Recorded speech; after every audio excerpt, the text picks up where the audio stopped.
여러분 안녕하십니까? 오마이TV입니다. 22대 총선에 출마하시겠습니까? 그렇다면 당신의 얘기를 들려주십시오. 저희 오마이TV가 22대 총선을 앞두고 대국민 출마 선언 프로젝트 나는 누구인가를 기획했습니다. 저는 나 누구 시즌2 진행을 맡은 성경환입니다. 나 누구는 우리 지역에 출마하는 후보가 어떤 사람인지, 어떻게 살아왔는지, 또 앞으로 어떠한 정치를 하려는지 알려드리는 프로그램입니다. 이 시간에는 대구 달서구 갑 지역에 출마하는 더불어민주당의 권택흥님을 모셨습니다.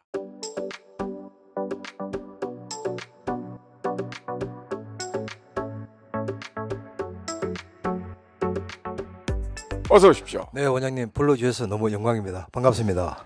아, 근데 네, 진짜 험지 중에 험지에 출마하시는 것 같아요. 맞습니다. 네, 저희 대구 중에서도 네. 달서갑이 연령대가 높아서 험지 중에 험지라고 불립니다. 근데 젊었을 때부터 네. 공익적 활동을 엄청 많이 하셨던데. 네, 제가 20대 때 영남대 총학생회장을 지내고 네. 또 대학원에서 노동법을 마치고는 민주노총에서 20여년 비정규직 운동을 했었습니다. 전공을 실천하셨군요. 네, 그렇습니다. 네. 근데 이번에 어떻게 보면 전국적인 핫플레이스가 되지 않을까 하는 생각이 드는데 네, 그렇습니다. 거기에 국민의힘당 현역 의원이 있고요. 맞습니다. 또 네, 아주 유명한 대단한 사람이 하나 네, 나왔습니다. 유영하 변호사. 네, 박근혜 전 대통령 변호사죠. 맞습니다. 네. 누가 결정될 것 같습니까? 아직 지금 결정이 안 나고 있는 상태인데 지역 분위기는 두 가지입니다. 하나는 경선을 하면 현역 의원인 홍숙준 의원이 조금 유리할 거다라는 예측들이 있고요. 그런데 유영하 변호사가 6전 6패를 하고 날라왔기 때문에 뭔가 언질이 있지 않겠느냐. 그래서 그쪽 사람들은 단수로 공천이 될 거다라는 네네네. 이야기를 동네에서 상방이 퍼뜨리고 있는 중입니다. 아니 윤석열 대통령하고 박근혜 전 대통령하고 엄청 가까이 지내잖아요. 네, 세 번이나 만났습니다. 네네. 그때 살짝 부탁했을까요? 뭐 그랬다고 보는 추측들이 상당히 많습니다. 네. 특히나 지난 2월 5일 날 네. 이 박근혜 대통령이 출판 기념회를 했었거든요. 그렇죠. 상당히 놀랐습니다. 대통령이 출판 기념회를 하냐 이런 말들이 많았었거든요. 그러니까. 그 당시에 패널로 유영하 변호사만 딱 찍어서 무대에 올렸기 때문에 그러한 과정이 아니었냐라는 예측들이 많습니다. 만약에 유영하 변호사가 국민의힘당 네. 후보로 공천이 된다면 네, 네. 결국 박근혜 전 대통령하고 싸운 셈이 되지 않겠어요? 그렇습니다. 유영하 변호사가 국민의힘 후보로 공천이 되면 대한민국에서 촛불을 들었던 모든 국민들께서는 대구 달서갑으로 오셔야 됩니다. 왜냐하면 제가 그 박근혜 그 국정농단 당시에 네네. 대구 촛불 행동 상임 대표를 공동으로 지내셨거든요. 네. 아니 근데 네. 거기에서 네. 그 진보 운동을 하고 네네. 민주당 당적을 갖고 활동하다 보면 네. 왕따 할 텐데. 근데 최근에는 좀 많이 바뀌었습니다. 사실 제가 네. 지난번에 출마했을 때는 명함을 드리지 않습니까? 네. 드리면 처음에는 잘 모르시니까 명함을 네. 받으세요. 네. 받고 딱 보면은 민주당이니까 제가 보는데도 명함을 툭 버리시는 분들도 많으셨는데 아, 요즘은 앞에서. 네. 요즘은 이제 그러진 않으시면 제가 낙선을 하고 한 7년 정도 지역에서 밭갈이를 해왔기 때문에 지금 나가면 아이고 안 되는데 고생 많지 이렇게 덕담을 주시지 다른 이제 비난을 하시지 않습니다. 분위기도 많이 대구시 달라졌습니다. 달서구 갑지역. 네. 저희 지역이 성서공단이라는 공단이 있는 지역입니다. 네.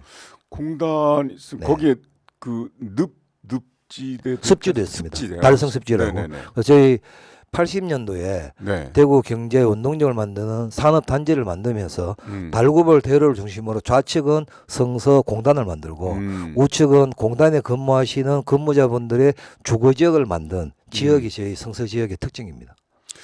근데 그 과거에 대구가 섬유 도시였잖아요. 그러다 보니까 노동운동도 상당히 활발했었고요. 활발했습니다. 네.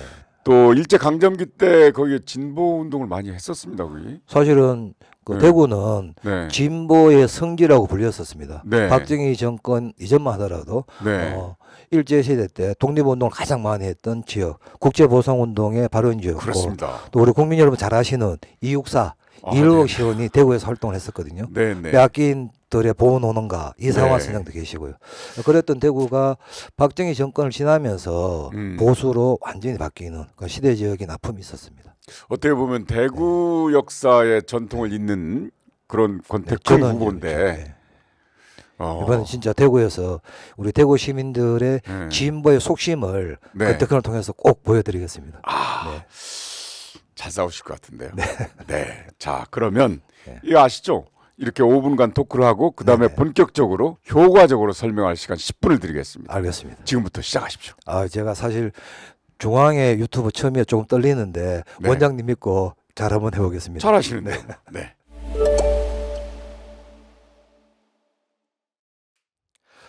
존경하는 국민 여러분, 저는 영호남 지역주의 국복과 대구 변화에 부족한 제 인생을 걸었습니다.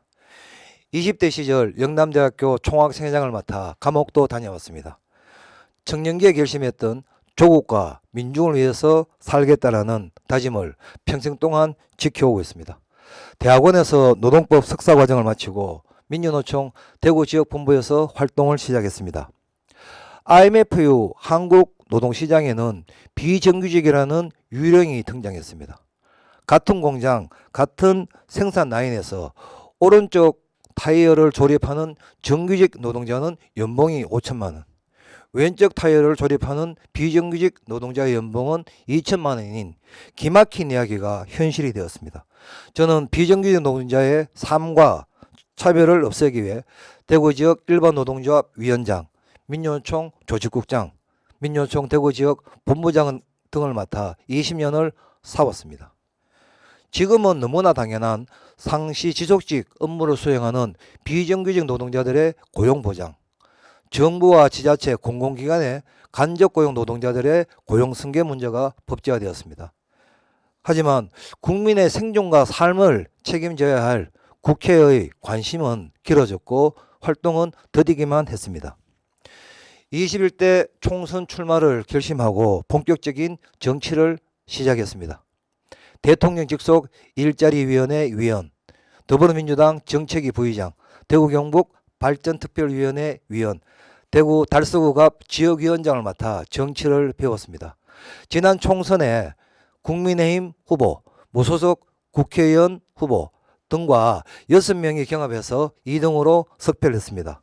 저는 대구에서 콩이면 광주에서도 콩이고 광주에서 팥이면 대구에서도 팥이 되는 상식적인 대한민국을 만들겠습니다.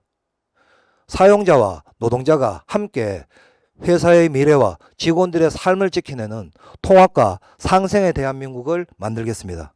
저는 이 결심으로 22대 국회의원 선거에 대구 달서구 갑에서 두 번째 도전을 하고 있습니다. 저 권태크는 대구의 정치 문화를 바꾸어왔습니다.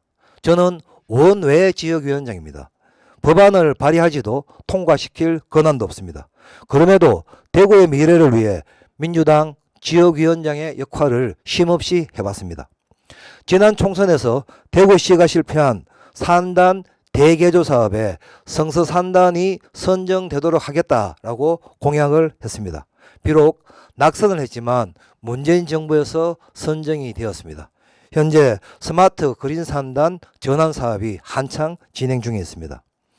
문재인 정부에서 예타민제 사업으로 확정된 대구 산업선의 성서공단 호림역 신설 추가를 위해서 주민들과 함께 힘을 모았습니다. 당시 정세균 국무총리에게 직접 요청을 해서 신설이 확정되었습니다. 공정혁신 시뮬레이션 센터 성서산단 유치를 위해 국회 예결산위원회 우원식 위원장을 만나 지원을 요청했습니다. 달빛 내륙철도 특별법 통과를 위해 대구 민주당과 함께 국회와 중앙당을 쫓아다니며 민주당 국회의원들도 특별법 통과에 힘을 실어주실 것을 호소드렸습니다. 달서구 주민들과 함께 대구시의 신청사 부지 매각을 통해서 이전 비용 마련하겠다는 방침에 맞서 싸웠습니다. 그 결과 작년 10월 홍준표 대구시장이 신청사 원안 이전을 최종 결정하였습니다. 지역의 미래와 국민의 삶을 지키는 데에는 여야가 따로 없다는 권태크의 신념이 정치에 대한 시민들의 신뢰를 얻어가는 변화의 신호탄이 되고 있습니다. 지금부터는 제가 중요하게 제시하는 공약을 말씀드리겠습니다. 저 건택흥은 30년 미래 먹거리가 달린 성서지역 교통인프라를 구축하겠습니다.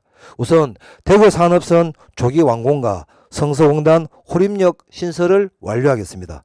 성서공단 호림역 신설은 민주당 정부에서 확정되었습니다. 정세균 총리 면담, 당대표 지원 요청, 당시 야당 구청장과 성서발전회를 비롯한 주민들과 함께 이루어낸 쾌거였습니다. 이 사업이 완료될 수 있도록 끝까지 책임을 다하겠습니다. 둘째, 영호남 지역주의를 해소시킬 달빛 내륙철도 조기 착공을 이루어내겠습니다. 특별법이 통과된 달빛 내륙철도는 6개 시도와 10개 시군구를 지납니다. 연관된 영호남 지역민만 1,800만 명에 달합니다. 약 7조 3천억 원의 생산 유발 효과와 2조 3천억 원의 부가가치 유발 효과, 3만 8천여 명의 고용 유발 효과가 기대되는 대규모 사업입니다. 지역주의를 끝내고 남부 경제권을 만드는 역사에 지역주의의 극복을 하겠다는 건택흥이 해내겠습니다. 셋째, 서대구에서 달서구를 순환하는 모노레일 건설을 통해 성서 지역의 교통체증을 말끔히 해결하겠습니다. 달서병의 건영진 전 시장이 함께 공약하고 있어 시너지를 내도록 하겠습니다. 저 건택흥은 노후 산단과 낡은 도시 성서를 스마트 그린 산단과 스마트 미래 도시로 탈바꿈 시켜내겠습니다. 최우선적으로 40년 된 성서 산단의 규제개혁을 통해 1차 산업단지 주도로 주변부터 지원시설과 복합문화센터 등을 유치하겠습니다. 삭막한 공단이 아니라 생산과 소비, 주민들의 여유로운 삶이 어우러지는 융복합 산업단지로 탈바꿈시켜 내겠습니다. 둘째, 사업이 결정된 수소발전소 건립 등 자급자족형 신재생에너지 인프라를 구축해서 성서 산단을 친환경 산단으로 바꾸어내겠습니다. 신설되는 공정혁신 시뮬레이션 센터를 통해 중소기업들에게 스마트 팩토리 전환을 적극 지원하겠습니다.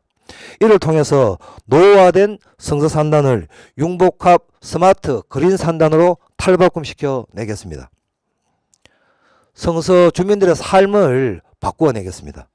우리 달서구는 교통, 안전, 교육, 환경 분야의 디지털 전환을 통해 국토교통부로부터 스마트 도시 우수 인증을 받았습니다. 여기에 더해서 신당중학교 폐교 자리에 AI 센터를 설립해서 주민들이 일상생활을 스마트하게 할 수 있도록 준비하겠습니다. 생활 SOC 스마트화 사업으로 성서를 스마트 빌리지로 만들어내겠습니다.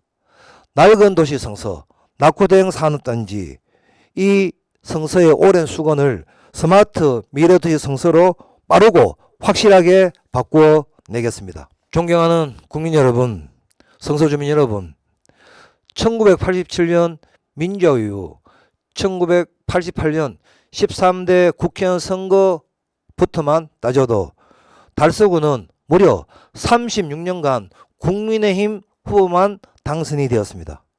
다른 당의 후보가 30%, 27%의 지지율을 받아도 단 1%의 권한이 주어지지 않았습니다. 그 결과 대구의 GRDP는 30년째 전국 꼴찌 수준입니다. 인근 구미, 경주, 포항과 비교해도 대구 노동자들의 노동시간은 길고 임금은 한 달 평균 47만 원 정도가 적습니다. 성서공단의 가동률은 60%대로 떨어졌습니다. 모다울렛, 와룡시장, 쇼핑월드 등 상권은 죽어가고 임대점포는 늘어만 가고 있습니다. 국민의힘은 매 선거마다 대구에서 75% 이상의 표를 받아갑니다. 하지만 4년마다 초선을 공천합니다. 대구를 대표할 정치인을 키우지 않습니다. 대구의 미래와 250만 시민들의 삶을 지켜야 할 대구 정치를 무력화시키고 있습니다. 이대로 가면 대구의 미래는 알코올 램프에 가열되는 비칸의 깨구리처럼 서서히 죽어갈 것입니다. 이제 대구 정치도 경쟁과 다양성을 통해 무한 경쟁에서 살아남아야 합니다. 언제까지 그래도 광주의 국민의힘보단 대구 민주당의 지지율이 높다고 자의하면서 대구의 미래를 포기해야 한단 말입니까? 대구의 변화에 인생을 걸어왔던 권태형을 이용해 주십시오. 살림살이 나아지는 정치, 지역주의 극복하는 정치, 민생에 목숨 거는 정치, 권태형에게 일할 기회 딱 한 번만 주십시오. 감사합니다. 네, 말씀 잘 들었습니다. 근데 얘기 들어보니까 네. 대구 성서공단이 네.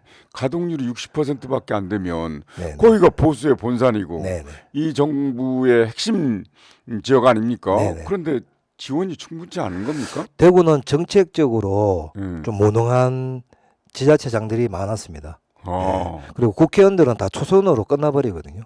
그러니까 국회의원들이 되면 정말 지역의 4차 산업 전환이나 뭐 경제 기반을 만들어야 되는데 다음 공천을 받아서 출마하는 게 더 중요하니까 이 대구 지역 국회의원들이 자기한테 공천을 줄 권력자에게 출수하는 데 바쁘지 대구의 미래나 또 지역의 상황에 대해서 그렇게 신경을 잘 안 씁니다. 사업의 지속성이 없겠네요, 그러면? 그렇죠. 네. 그러니까 대구가 과거부터 섬유공업이 발달한 도시였고 맞습니다. 그런데 네. 그게 지금은 별로 각광을 받지 못하는 것 같습니다. 사실 대구 섬유가 새롭게 도약할 수 있는 기회가 있었거든요. 그렇죠, 바로 과거에. DJ 정부 때 밀라노 프로젝트라고 네네, 그렇습니다. 약 7천억이 넘는 그 당시 돈으로 하면 상당한 금액입니다. 그것을 섬유 산업에 집중 지원을 해줬었는데 섬유 산업을 전환할 수 있는 인프라 구축을 못했습니다.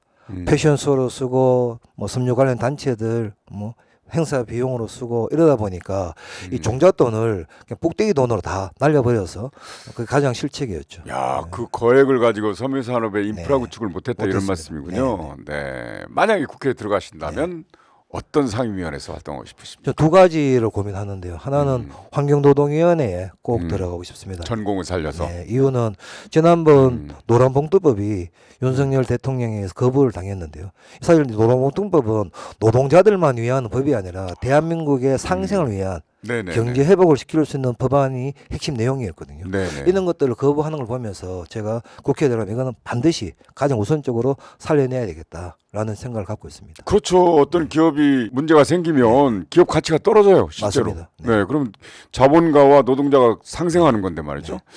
자, 이제 대구 달서구 그러면은 아무래도 상대 후보가 더 경쟁력이 있는 것 셉니다. 아닙니까? 훨씬 인지도도 좋고 네. 경쟁력도 센 분들이죠. 네. 어떤 전략으로? 두 가지 고민, 하나는 좀 편하게 말씀드려보면요. 지금 대한민국 300명 국회의원 중에 고시 출신의 고급 관료, 그리고 판검사 출신들, 그리고 네. 대학 교수님들, 이런 전문직 분들이 대다수입니다.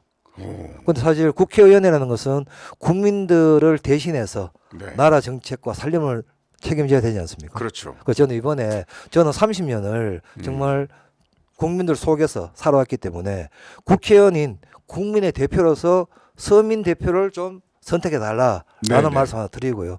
두 번째는 저희 지역에 지금 출마하고 계신 유영아 변호사가 있거든요. 네. 유영아 변호사가 공천이 되면 달서구 갑선거는 완전히 판이 달라집니다. 역사의 태보와 네. 역사의 진보에 진검순보가 될 거기 때문에 그 내용을 가지고 주민들에게 진심을 다할 생각입니다. 그러면 이길 수 있습니까? 이길 수 있습니다. 네. 대구도 변하고 있습니다. 네. 그렇게 오랫동안 준비를 하셨기 때문에 지역 현안에 대해서는 너무 잘 아실 거 아닙니까? 네. 가장 우선적인 현안이 뭡니까?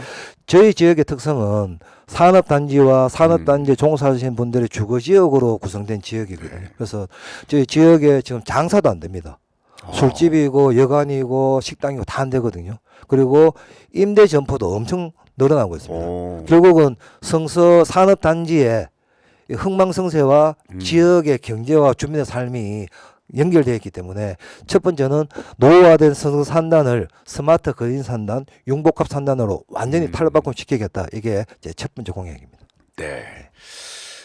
그런 경력을 가지고 그렇게 오랫동안 지역 현안에 대해서 네. 연구도 하시고 그렇기 네. 때문에 상대가 유영아 변호사가 되기를 바랍니까? 저 개인적으로는 그렇습니다. 정말 대구 변화의 핵심은 박정희, 박근혜를 이어졌던 이 역사적인 스펙트럼을 한번 바꿔내는 것이거든요.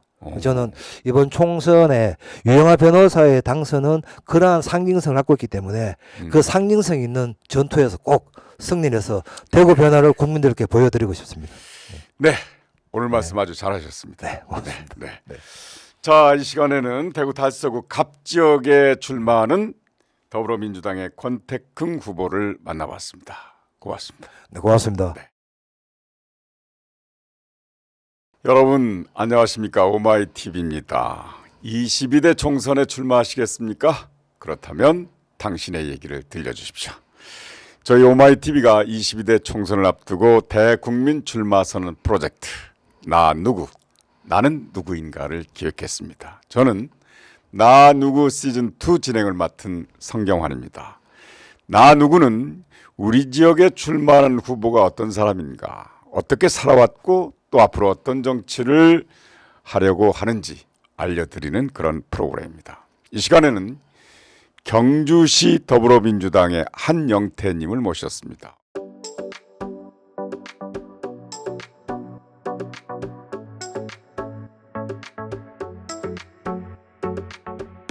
어서 오십시오. 반갑습니다. 예. 경주에서 예. 민주당으로 활동하는 게 그렇게 쉽지 않지 않습니까? 잘 아시겠지만 정말 쉽지 않습니다. 네. 예, 그 동네는 보수가 판을 치고 있는 동네이기 때문에 전 그 빨갱이라는 소리를 아주 그냥 잘 듣고 이래서 합니다. 옷은 빨간색. 빨갱이. 참 빨갱이 딱지 붙이는 거죠. 참. 민주당 정치인으로서 활동하기가 굉장히 힘든 지역임에도 불구하고 예. 지역 의회 활동도 많이 하시고 그랬어요. 예, 제가 그 지난번에 시의회에 지역구로는 민주당으로서는 처음으로 지역구 출마를 해서 당선이 됐습니다. 네. 되자마자 초선 의원으로 의회 운영위원장을 제가 꿰찼거든요. 네. 뭐 그렇게 한 배경도 뭐 여러 가지 배경이 있겠지만 그때 뭐 아시다시피 문재인 대통령의 어떤 그 공으로 그 네. 대북 관계가 이제 열렸을 때. 그 네. 힘으로 시의원이 우리가 그 21석인데 4석이 민주당 시의원이었거든요. 4석이. 예. 네. 처음으로 경주시에서는 처음으로 역대 경주시는 관광지라서 예. 전 국민이 다 좋아하는 곳인데 예. 좀 섞어졌으면 얼마나 좋았어요. 그럼요. 그러니까 경주는 진짜 제 고향 경주는 너무 살기 좋고 그럼요. 예, 이게 도농 복합 지역인데 산도 가까이 있고 바다도 가까이 있고 네. 너무 좋은데 이제 시민들의 성향이 좀 그렇죠. 그게 이제 아쉬운 부분이고 제가 요즘 하는 이야기가 그런 겁니다. 지금껏 수십 년 동안 한쪽으로 그렇게 밀어줘가 네. 과연 우리 지역이 과연 좋아지고 있나. 그 쓸데없는 원전 6기가 여기 들어와가 관광지에 그게 맞나. 또 방패장도 중저전이 방패장이 들어와 있잖아요. 네네. 이 관광지에 이게 진짜 말도 안 되는 어떤 그런 배치 아니냐. 지역 현안이군요. 예, 제가 그런 이야기를 많이 합니다. 생각하시는. 예. 네. 근데 그런 지역에서 야당 활동, 특히 민주당 활동하기가 굉장히 어려움에도 불구하고 그럼에도 불구하고 정치를 하게 됐단 말이죠. 예. 누군가의 영향이나 어떤 예. 계기가 있을 텐데요. 예, 저는 저도 보수였거든요. 말로 네. 하자면 지금도 저는 보수입니다. 뭐 네. 여기 보면 빨갱이 아니라는 거죠. 민주당이 보수 정당이잖아요. 네, 여기 네, 보면 네. 그러다 보니까 민주당이 진보로 이제 이래 비춰지고 있는데 저는 노무현 대통령의 영향을 크게 받았습니다. 예, 노무현 대통령이 저의 정신을 완전히 바꾼 그런 분입니다. 그래서 제가 정치의 그 기준을 잡고 있는 건 노무현 대통령입니다. 롤모델이시군요. 예. 만약에 국회에 입성하시면 예. 어떤 상임위원회에서 활동하고 싶으십니까? 상임위는 물론 이제 문화체육관광 쪽에 경주가 관광도시니까. 예, 관광도시니까 그리고 이제 뭐 산자부 쪽이면 더 좋겠죠. 이제 거기에는 원전을 끼고 있는 도시이기 때문에 원전 문제가 지금 경주 사람들은 안전에 대해서 상당히 그 이야기할 게 참 많이 있거든요. 지난번에 저 지진 일어난 예, 다음부터 더 그러죠. 지진이 지난 5.8 강도 지진이 왔는데 네. 그때 그게 6.5까지는 음. 우리 이제 그 지진자 그 안전 안전하고, 설계가 네네. 돼 있지만은 그 온전히요. 그 네. 6.5가 넘어서 보면 저는 그럼 상상만 해도 진짜 끔찍합니다. 거기에 방사능이 유출되었을 때 제가 공약에도 그런 게 들어가 있어요. 네. 방사능이 유출되었을 때 시민들이 어떻게 대피할 거냐. 안전 문제. 예, 네. 그게 전혀 준비가 안 돼 있어요. 네. 예. 그런 부분 그래서 저는 이제 산자위 쪽이나 문화관광 쪽이나 상임위는 지역 현안을 역시 많이 생각하시더라고요. 예, 당연히 네. 그래 해야 되죠. 일단. 네네. 자, 이 포맷 아시죠? 예, 이렇게 예. 5분간 말씀하시고 예. 앞으로 10분 동안 예. 10분 동안에 PPT를 활용해서 예. 아주 효과적으로 예. 설득시키는 예. 그런 홍보를 해주시기 바랍니다. 예. 안녕하세요. 저는 경주시 지역구에 출마할 국회의원 후보 한영태입니다. 예, 제가 이제 국회의원 후보라고 이야기하는 건 민주당에서 제가 공천 단수 후보로 확정이 났기 때문에 그 예비 후보로 이야기 안 하고 국회의원 후보라고 이야기합니다. 저는 이제 이번에 경주 지역에 출마하게 된 배경이 어떻든 저는 경주를 너무 사랑합니다. 경주 시민들이 행복했으면 좋겠다라는 게 제 기본적인 생각이고, 그런데 다들 아시다시피 경주가 그렇게 민주당 후보한테 또는 민주당한테 표를 그렇게 당선 가능성이 있는 표를 주는 그런 지역은 아닙니다. 그게 제가 항상 안타까워하고 왜 우리 시민들이 좀 교차 투표를 해서 민주당도 한번 기회를 주고 또 국힘당도 기회를 주고 하면 좋은데 수십 년 동안 국힘당한테만 기회를 주는지 제가 그게 너무 안타깝습니다. 하지만 그렇다고 무투표 당선시킬 수는 없는 거고 또 방치를 할 수도 없는 거고 경주에도 민주당이 있다라는 거 저는 경주에서 노무현 대통령을 알고 그때부터 민주당을 활동을 함으로 해가 22년간 민주당 당원으로 활동을 했습니다.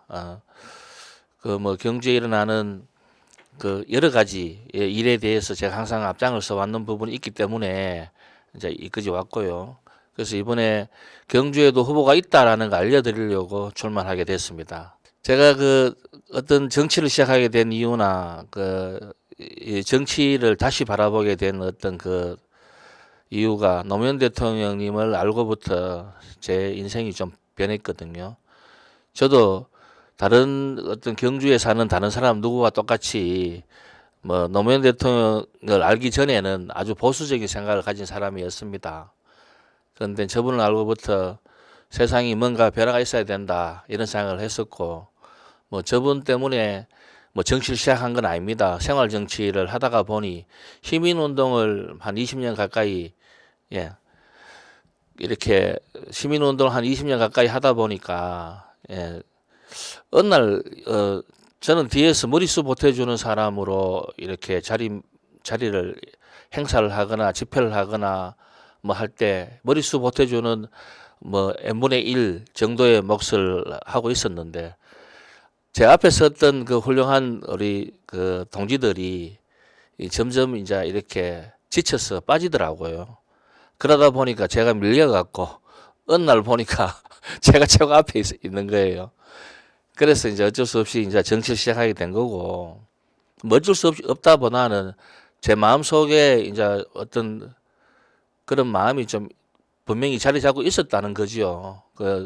시민운동을 오래 하다가 보니까 시민운동으로서는 사회가 변하지 않는다. 결국엔 제도권 안에 들어가야 조례를 바꾸거나 법을 바꾸거나 해야 그게 사회가 변하더라는 걸 이제 알게 되었고, 그래서 시의원으로 출마해서 4년 동안 의정활동을 열심히 했었습니다.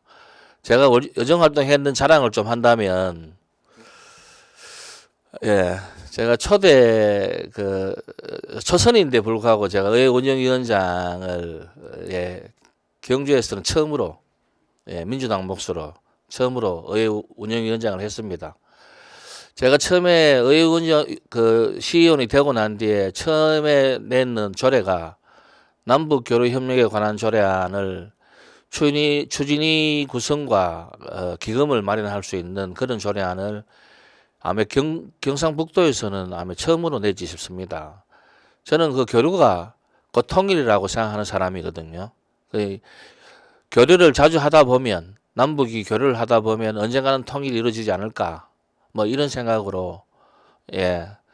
그래서 제가 처음 낸 조례가 남북 교류 협력에 관한 조례안인데 뭐 그 외에 의원으로서 제가 5분 발언을 뭐 열 몇 번을 했고 그 뭐 시정 질문부터 시작해서 행정사무감사 때 제가 지적한 그 내용 그 왜 이런 게 있잖아요. 신문 기자들이 정말 신문 기자들은 자격증이 따로 없잖아요. 그러다 보니까 이분들이 기사를 좀 제대로 이렇게 편중되지 않게 또 균형을 제대로 잡아서 좀 해주면 좋은데 항상 보면 행정에 이렇게 뒷받침해주는 그런 기사를 많이 씁니다. 제가 그거 보고 그 광고 홍보비 1억을 제가 삭감을 했었거든요. 근데 물론 이제 결국에는 1년 동안 그 추경 예산으로 5천만 원서 5천만 원서 다 살리더라고요. 뭐 여튼 그런 적도 있는데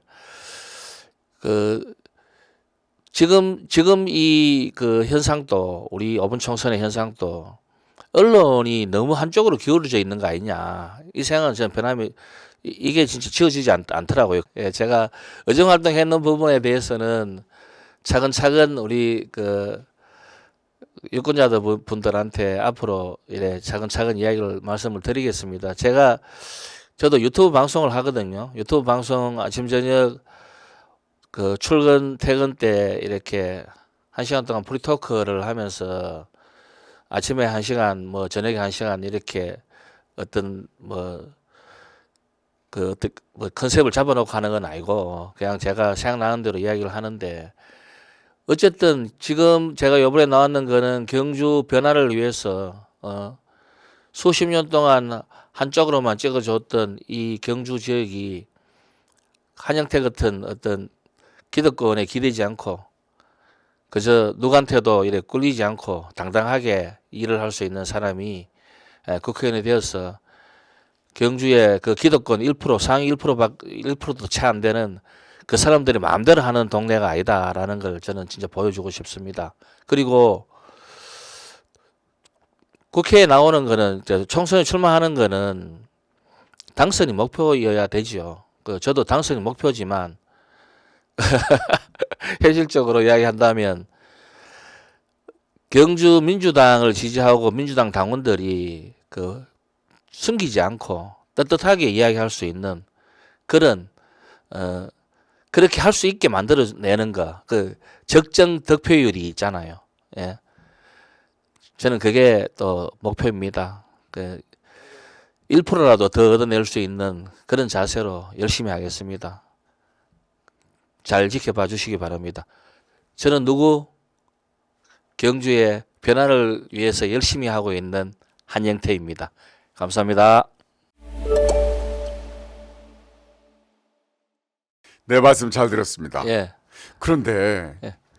지역에서 그렇게 생활 정치하시고 예. 또 시민운동도 그렇게 많이 하셨어요. 예. 근데 언론의 협조가 그렇게 안 됩니까? 예, 경주 지역 언론도 제 소식은 그렇게 많이 다루지 않습니다. 왜냐하면 뭐 앵커님도 아시겠지만 경주가 민주당이 당선 가능성이 크게 없잖아요, 사실은. 시의회 운영위원장을 하셨기 때문에. 예. 자, 그런 지역적 한계를 그렇게 느끼시는군요. 예, 아이고, 그거 엄청납니다. 예. 그럼에도 불구하고 국회의원에 이렇게 출마하는 것은 예. 뭔가 발전 또는 바꿔보기 위해서. 예, 이제 변화를 기대하고 이제 저는 이제 우리 시민들이 제가 당선이 안 되더라도 의미 있는 득표라도 할 수 있게 해줘야 그 선출직들이 긴장을 하잖아요. 네. 긴장을 해서 시민들 눈치를 보고 행정을 필 거 아닙니까? 그렇죠. 제가 바라는 거는 이제 그런 거거든요. 선거를 계기로 해서 예. 네. 무조건 제가 이제 말은 그래 합니다. 음. 그 마네킹에 빨간 옷만 입혀도 음. 제가 거기하고 붙어도 제가 진다. 질 수도 있다. 예, 이제 그게 현실이잖아요. 근데 현실이니까. 시민들은 이제 그게 뭐 당연히 그게 당연하다고 생각하는데 그래도 민주당의 국회의원 후보가 득표율이 정말 근접해진다면 국힘당의 선출직들이 긴장할 거 아닙니까? 긴장해서 의정 활동을 더 잘하죠. 예. 아. 그래서 변화를 이제 가져오는 이겨낼 수 거죠. 있다. 저는 네네. 이렇게 생각하는 거죠. 예. 언제쯤이나 바꿀 수 있을까? 지금 수십 년째 이제 그렇게 네. 그 변화가 없었는데 저는 기대를 항상 하고 있습니다. 그런 꿈을 가지고 계시죠. 예, 제가 안 되면 뭐 다음에 제 바토를 이을 또 민주당 어느 분이 또뭐 기회가 갈 거고. 네네. 예.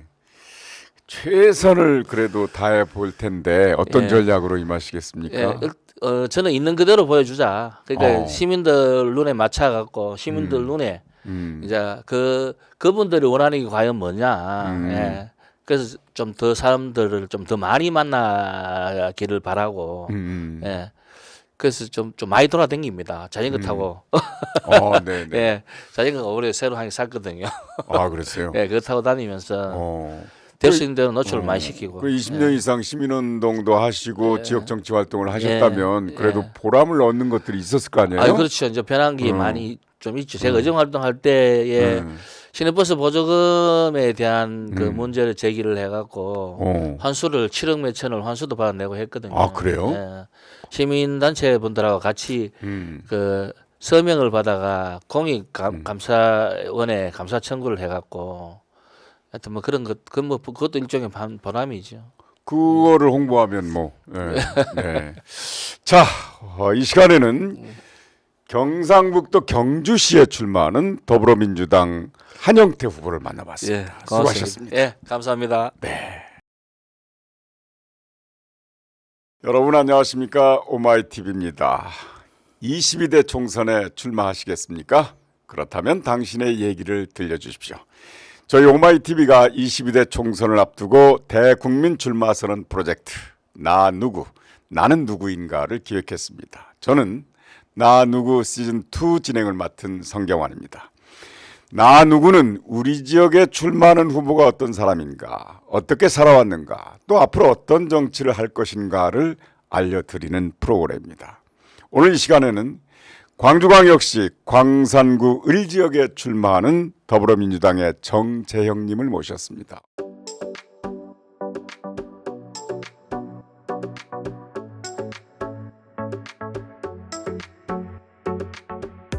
어서 오십시오. 네, 반갑습니다.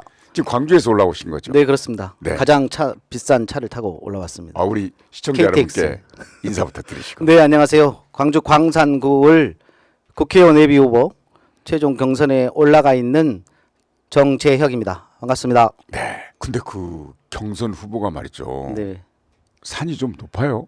네, 민영배 현 국회의원. 네, 맞습니다. 굉장히 스피커도 세고. 네, 네. 네. 민영배 의원이 워낙에 이제 많이 언론에도 나오시고 많이 회자돼 있어서 높다라고 하는 거는 인지도 면에서는 상당히 높은 건 같습니다. 근데 이제 지역에서는 국회의원 전에 구청장을 재선하시고 국회의원을 하시다 보니까 10년 이상 이제 정치를 하셨습니다. 그 속에서 인지도가 높은 것과 반면에 민영배 의원님의 그런 정치를 또 비토하는 그런 반민의 지역민들의 의견도 상당히 많이 있는 상황이어서 제대로 이걸 한번 평가받고 이런 다른 정치를 하겠다라고 말씀을 드리면서 주민들한테 어필해 가다 보면 분명히 그건 큰 산이 아니고 넘을 수 있는 산이라고 생각했기 때문에 네. 20년 준비해서 내려왔습니다. 아, 20년. 청와대에 근무하신 적 있죠? 네, 네, 그렇습니다. 청와대에서 무슨 일을 하셨습니까? 이제 2017년 문재인 정부 청와대에 처음 들어가서부터 네. 5년간 정확히 53개월 근무를 했는데요. 초기에는 민원 총괄을 했습니다. 그 탄핵으로 됐던 청와대였다 보니 인수위가 없었고 네, 그렇습니다. 첫날 첫 출근할 때는 정말 충격적이었습니다. 부도난 사무실이었고 내팽개친 사무실에서 제가 첫날 첫 출근의 첫 번째 임무는 빗자루를 들고 사무실 청소하는 거였습니다. 오. 그 정도로 처참했고 박근혜 정부 인사들이 그렇게 내팽개친 청와대를 수습하고 복구하는데 6개월이 걸렸고 그 와중에 산적해 있는 민원이 너무 많았습니다. 그 민원을 총괄하면서 풀어내는데 정신이 없는 시간을 보냈고 그렇게 한 2년 남짓 넘어서까지 생활을 했고요. 이후에 이제 2020년 되고 나서 청와대 내에 새로운 직제가 생겼는데 국민생활안전담당관이라는 직제가 생기고 그걸 저를 임명해 주셔서 청와대 내에 안전 컨트롤 타워 역할을 했습니다.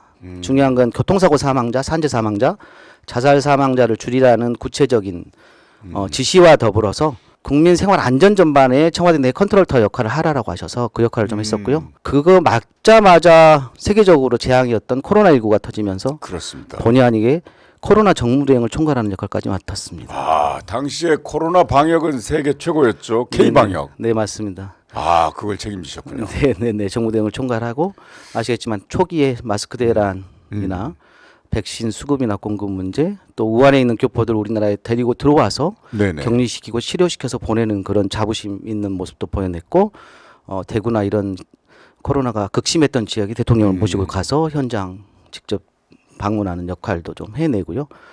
밤낮 없이 일하다 보니 세계적으로 K방역이라는 찬사까지 받았던 것 같습니다. 그렇죠. 그 당시에 그런 안전관리 시스템이 그대로 계속 유지됐다면 그 네. 다음에 그런 안전 문제 같은 건 없었을 텐데 하는 네, 생각이 맞습니다. 드네요. 너무 안타깝습니다. 그래서 네. 지난번에 이번 2월 초죠. 그 이태원 참사 특별법 설마 네. 했는데 그걸 거부권을 윤석열 대통령이 행사하셔서 저는 오마이TV하고 조금 각별한 게 있습니다. 왜냐하면 그 당시에 2월 초에 거부권 행사하는 걸 보고 도저히 묵과할 수가 없었습니다. 왜냐하면 전 정권의 국민생활 안전 담당관이기도 했고요. 바로 올라와서 그날 국회에서 기자회견을 했는데요. 지금 퇴진과 혁신이라고 하는 정치 신인들 모임이 있는데 그 일환으로 제가 올라와서 기자회견을 했는데 그 당시에 제가 너무 화가 나서 이태원 참사 특별법 거부권을 행사한 대통령한테 고작 5년짜리 대통령이 겁도 없이 입법부의 권능을 무시하고 민주주의를 파괴하고 있다 이런 이야기를 했는데 우리 오마이TV가 직접 그거를 영상을 그 제목 그대로 썸네일 달아주셔가지고 그 영상을 15,000명 이상이 보는 어마어마한 영향을 끼치게 만들어 주셔서 오마이TV에 너무 각별하게 감사의 말씀드립니다. 그런 경험을 토대로 해서 광주에 가서 광주 혁신경제연구소를 운영하신다고요? 네, 그렇습니다. 광주가 제가 갔던 20년 전에 광주하고 달라졌다라고 하는 거는 도로가 넓어지고 아파트가 올라간 것 빼놓고는 특별하게 많이 달라지지는 않은 것 같아서 그렇다면 이 광주 경제를 사람이 모여드는 도시로 만들기 위해서는 어떻게 해야 될까? 제가 한 진단은 낙후된 경제 구조, 산업 구조를 바꿔내야 된다. 세계는 아이디어를 가지고 재화를 창출하는 혁신 경제로 바꿔내고 있기 때문에 이 혁신 경제는 시공간을 초월할 수 있는 경제 구조여서 광주에도 그런 이야기를 하고 있고 네. 노력하고 있습니다. 네네. 자, 그러면 지금부터 10분 동안의 시간을 드리겠습니다. 네. 준비하신 PPT를 활용해서 효과적으로 홍보를 해 주십시오. 네. 저를 소개하는 3가지 글귀가 있습니다. 먼저 첫 번째 화면에서 보시듯이 저는 문재인을 지킨 사람 정재혁입니다. 좀 전에 먼저 토크에서도 말씀드렸듯이 2017년 문재인 대통령을 모시고 청와대에서 5년간 근무했습니다.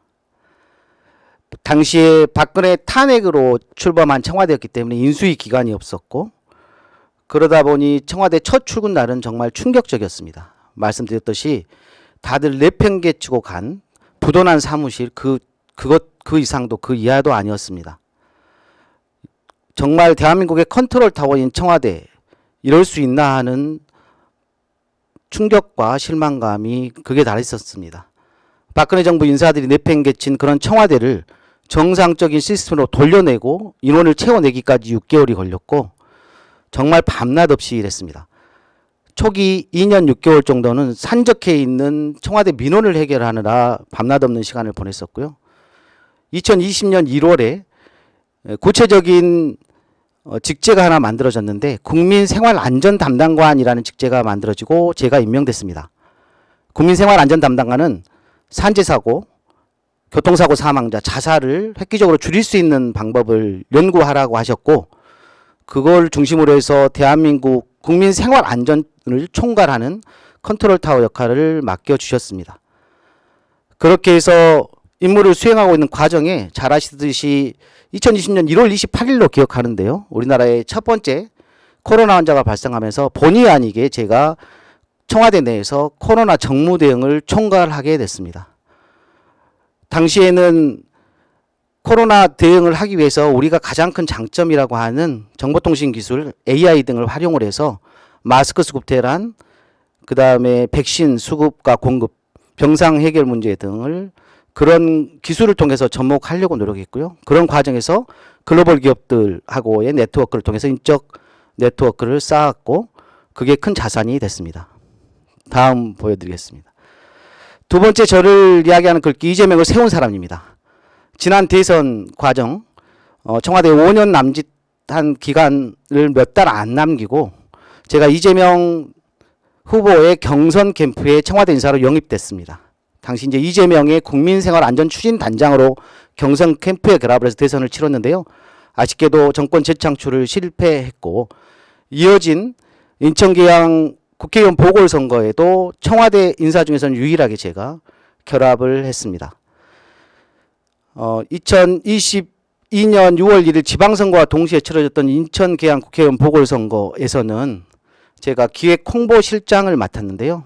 당시 인천계양 보궐선거 캠프 앞에는 극우 유튜버들부터 시작해서 캠프를 방해하려고 하는 보수 세력들과 맞서서 밤낮 없이 지역 주민들하고 같이 정책 공약하고 구체적인 공약과 기획을 하면서 이재명 대표가 국회의원을 다는데 일조했다고 봅니다.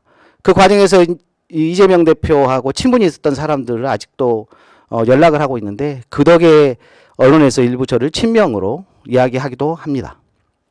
다음, 저를 소개할 때 광산을 일으킬 사람이라고 말씀드립니다. 2012년부터 우리 광주로 들어오는 유입 인구 대비 유출되는 광주를 떠나는 인구가 훨씬 더 많아지기 시작했습니다. 광주를 유출된 인구의 60%가량이 20대, 30대 청년들입니다.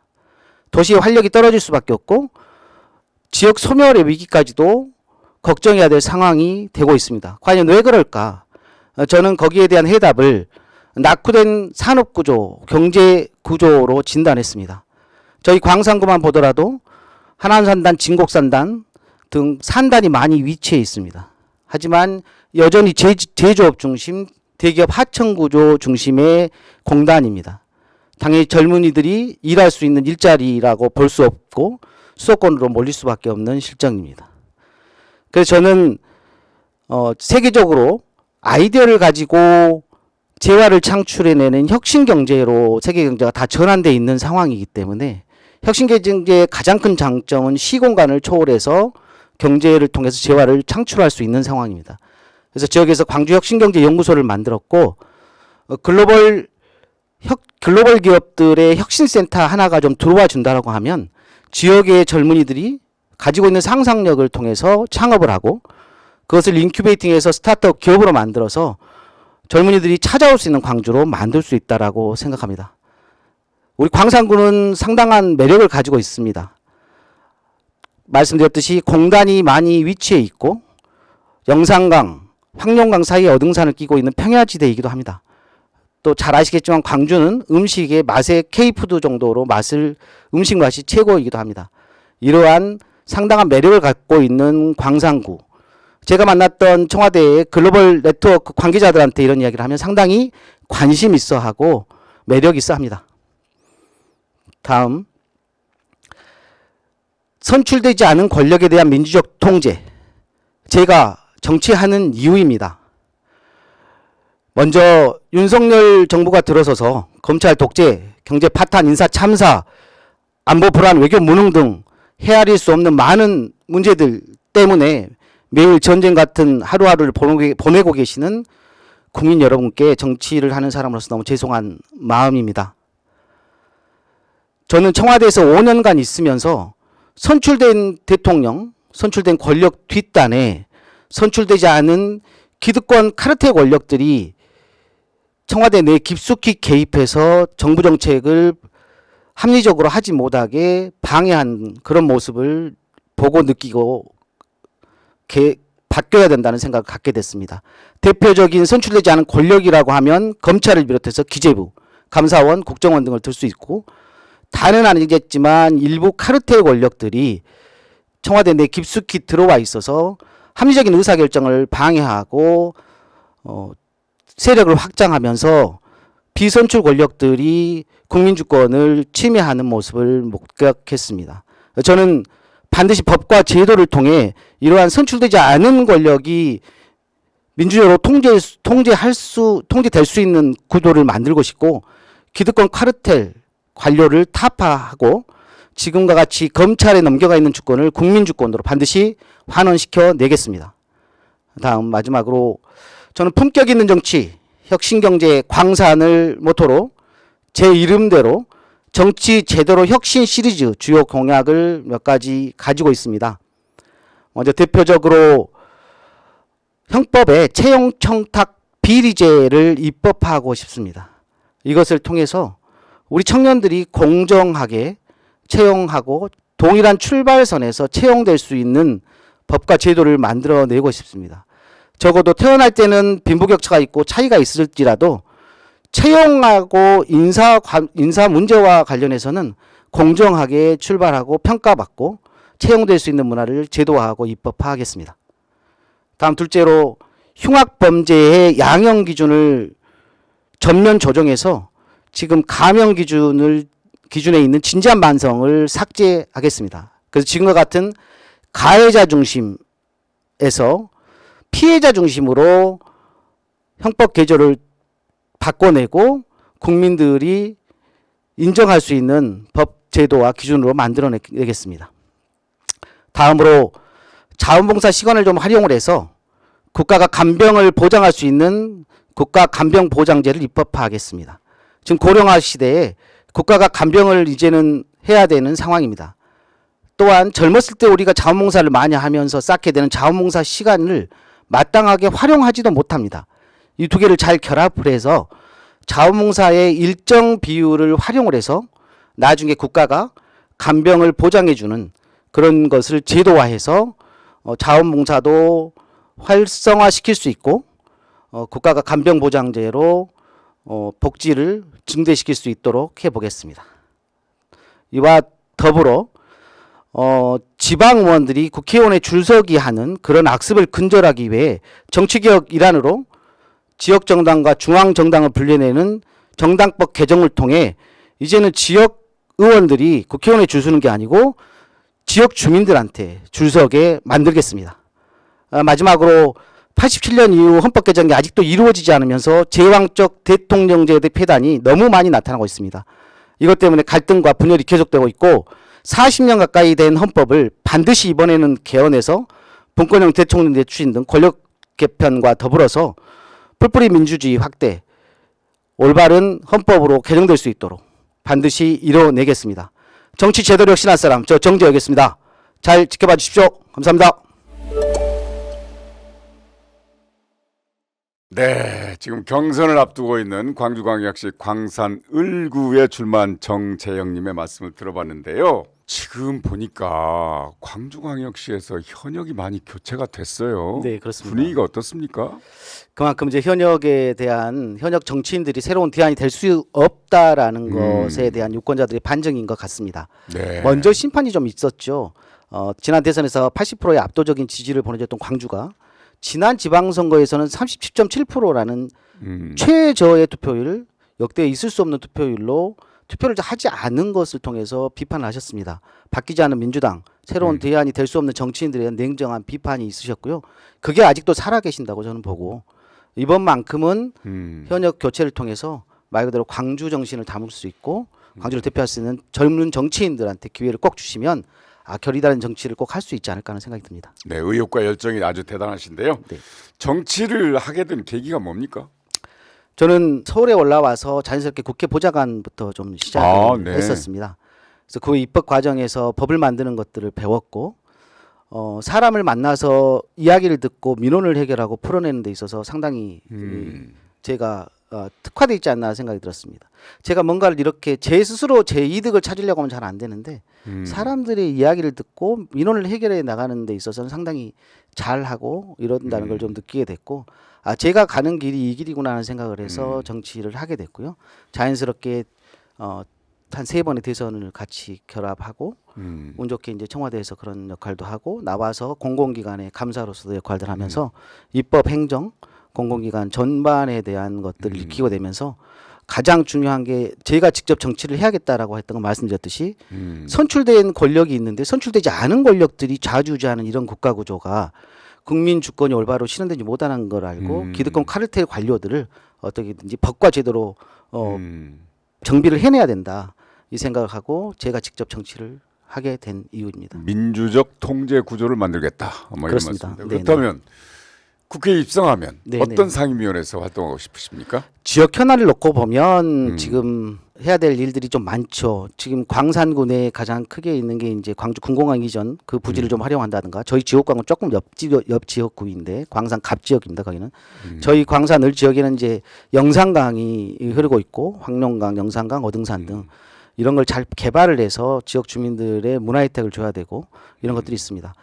그렇다 보니까 국토위나 아니면 제가 지금 가장 이야기하는 광주 경제가 젊은이들이 돌아오게 만들려고 하면 산업 구조의 개편, 혁신 경제로 바꿔야 된다라고 계속 이야기하고 있기 때문에 그렇다고 하면 산자위 정도도 저는 제가 충분히 역할을 발휘할 수 있고 청와대에서 가졌던 글로벌 인적 네트워크를 통해서 충분히 우리 광주 경제 구조를 혁신 경제로 바꿔내고 돌아오는 광주로 만들 수 있다고 자부합니다. 지역 현안도 해결할 겸해서 네네. 네네. 일찍부터 대학을 졸업하자마자 이제 보좌관 생활을 하셨다고 네네네. 그랬잖아요. 그 정치적 롤 모델이 있을 텐데. 저는 제가 첫 번째 모셨던 의원님 지금 후원회 회장님도 맡고 계시는데요. 신계륜 국회의원을 제가 네네. 모셨습니다. 성북에서 사선하셨는데요. 네. 정말 힘든 국회의원이십니다. 국회의원 보좌진들이 많이 갈릴 정도로 너무 힘든데 제가 이제 자서전에도 썼지만 그 당시에 의원님이 항상 너무 나무라시면서 노심초사라는 이야기를 하셨어요. 그게 저는 무슨 말이 뭐냐고 너무 서운했습니다. 너무 열심히 보좌를 해도 네. 칭찬하지 않으시고 사람들한테 연락 주시고 그러시면서 노심초사하지 않으면 안 된다라는 이야기를 하셨는데 이렇게 와서 보니까 제가 우리 캠프나 사람들한테 모든 일 하나하나 노심초사해야 된다. 그만큼 하나의 무슨 일을 하더라도 온 힘을 다해서 해야 된다. 네. 그게 국민을 위한 일이다라고 가르쳐 주셨던 것 같고요. 그게 제가 가슴에 담고 있는 것이고 명제이기도 합니다. 이 신계륜 의원 보좌관을 하셨구나. 네네. 신계륜 의원은 모든 사람들한테 친절한데. 보좌진들한테는 아주 무섭습니다. 네, 그래가지고 거기에서 그렇게 훈련을 하셨기 때문에 네네. 청와대 5년 동안 그런 험한 일을 다 하셨군요. 네, 신계륜 의원 출신 보좌진들은 청와대에서 일 잘한다고 소문 많이 나 있습니다. 노무현 대통령 때부터 그렇습니다. 네. 자, 이렇게 해서 이 시간에는 광주 광산을 지역에 출마한 정재혁 후보를 만나봤습니다. 수고하셨습니다. 감사합니다. 네. 여러분 안녕하십니까? 오마이TV입니다. 22대 총선에 출마하시겠습니까? 그렇다면 당신의 얘기를 들려주십시오. 저희 오마이TV가 22대 총선을 앞두고 대국민 출마 선언 프로젝트 나 누구 나는 누구인가를 기획했습니다. 저는 나 누구 시즌2 진행을 맡은 성경환입니다. 오마이TV의 나 누구는 우리 지역에 출마하는 후보가 어떤 사람인가, 어떻게 살아왔는가, 또 앞으로 어떻게 정치를 할 것인가를 알려드리는 프로그램입니다. 자, 오늘 이 시간에는 서울 관악구 갑 지역에 출마하는 더불어민주당의 박민규님을 모셨습니다.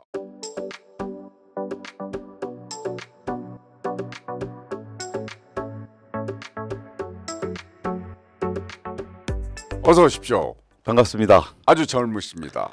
예, 이제 50 됐습니다. 네, 경력을 보니까 지금 경제연구소도 운영하시고 네. 경제 전문가던데 네. 학부에서도 서울대 경제학과 졸업하고 예, 지금 윤석열 정부의 경제 상황을 평가한다면 어떻게 평가하시겠습니까? 대한민국은 현재 여러 가지 경제 위기로 특히 중산층과 서민이 고통받고 있는데요. 윤석열 정부는 이런 경제 위기일 때 가장 먼저 고통받는 네. 서민과 중산층 그리고 소상공인들을 돌봐야 될 책임이 있음에도 불구하고 도리어 부자 감세나 여러 가지 재정을 아낀다는 핑계로 기존에 했던 지원을 축소함으로써 전반적으로 경제가 더 불황으로 빠지는 잘못된 선택을 하고 있어서 매우 큰 문제라고 생각합니다. 네네. 일단 당내에서 경선을 하고 그다음에 네. 이제 국민의힘당 후보와 본선에서 붙는 것 아닙니까? 그렇습니다.